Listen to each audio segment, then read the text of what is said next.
10-Minute Jazz Lesson Podcast, episode 383.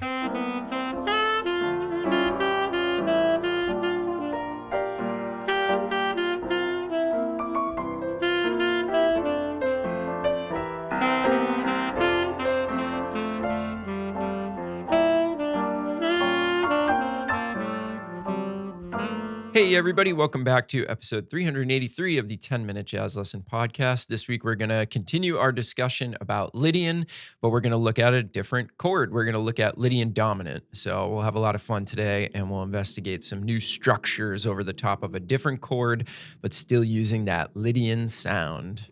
As always, before we jump into the show, just wanted to remind you this is a listener-supported podcast, and if you're looking for all the materials from this episode and every single other episode that we've ever done, you can both support the show, make sure it keeps coming out, and you can get all of those awesome jazz education materials by choosing to support us on Patreon with a very small monthly donation.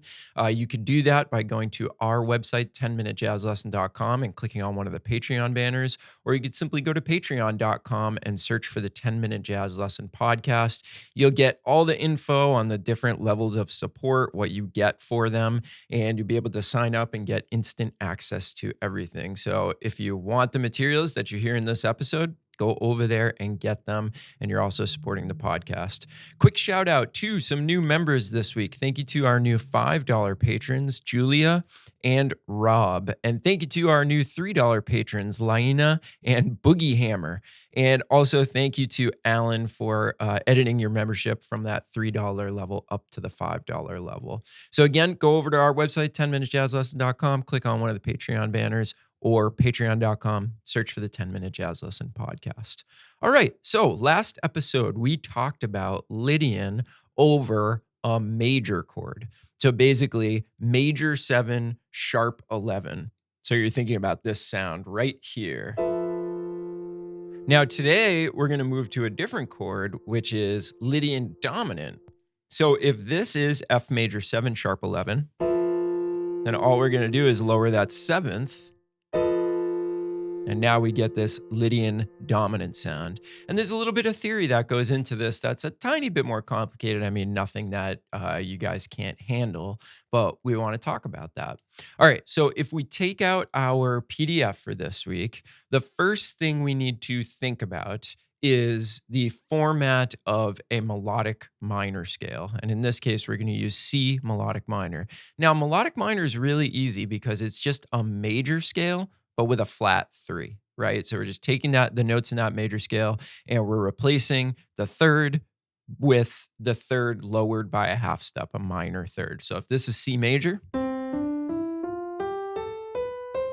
all we're going to do is take that E, which is the third, and we're going to lower it down to an E flat. Okay, and that's our melodic minor scale. Now, you will see that on the top of your PDF this week, we have a concert C melodic minor scale.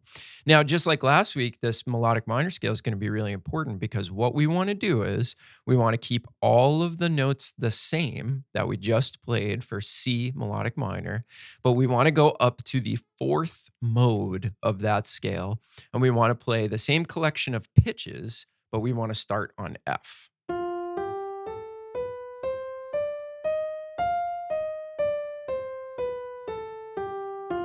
And what you're going to realize is that is just F mixolydian, right? But there's a B natural in there. And that's why it's part of that melodic minor set of modes rather than the major.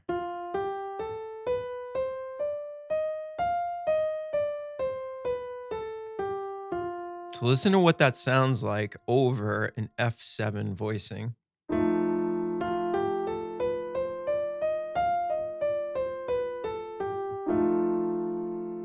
And that's it. That's basically all the theory that we need to learn today is the fact that we are using the 4th mode of a melodic minor scale to get to that chord symbol F7 sharp 11.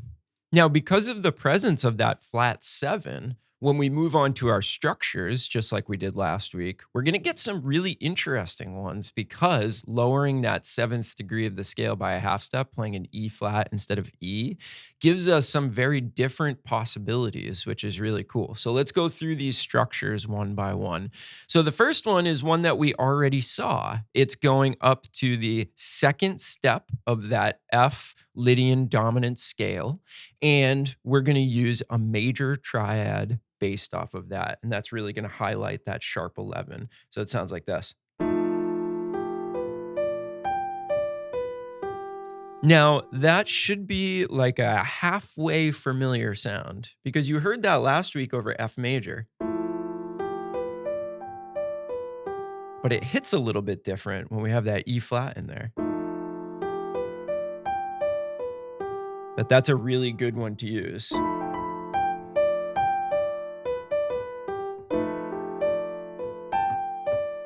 Okay, so there's our first structure, G major. Our second structure, we're going to go actually up to that sharp 11, so that B over an F chord. And we're going to play a diminished triad off of that.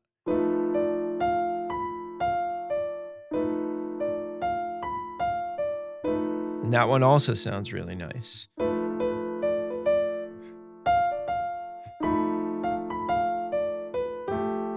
We get that nice tritone in there.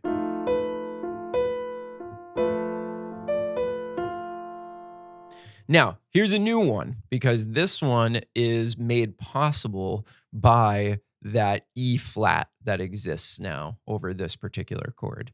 So we're going to start from the same note, which is B, but now we're going to create an augmented triad off of that B.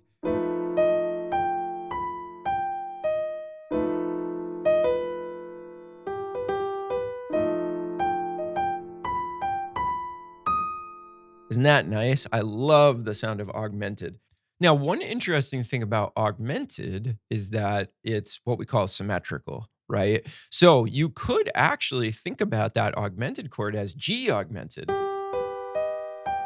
And guess what? You would get all the same notes. So that could actually be a really cool thing you could do. You could go back and forth between G major and G augmented. And that would be a really nice thing to play with. So if the B augmented triad is the same as the G augmented triad, it would also make sense that an E flat augmented triad would work too. Because again, they're just all symmetrical. It's just a stack of major thirds.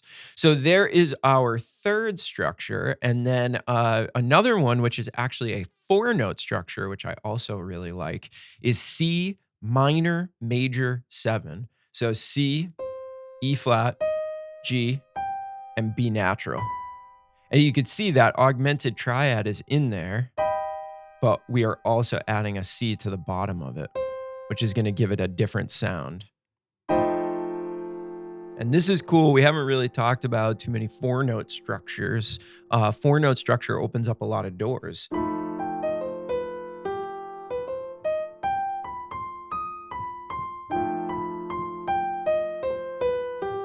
Can hear there's that interval of a minor second in there, which is really fun to play with.